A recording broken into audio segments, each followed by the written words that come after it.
we have more incredible modifications, which I actually have never installed. Here we have rear subframe inserts, rear differential mount inserts, transmission insert, and of course, rear differential carrier insert.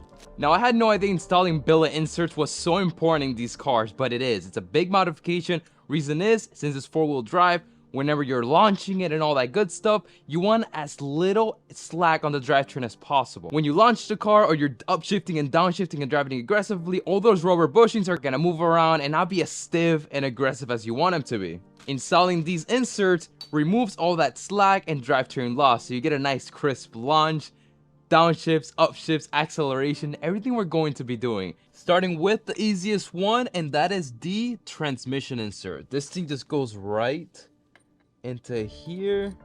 This is gonna make shifting so much more smooth, and it's gonna feel so crisp. Ooh, just like that.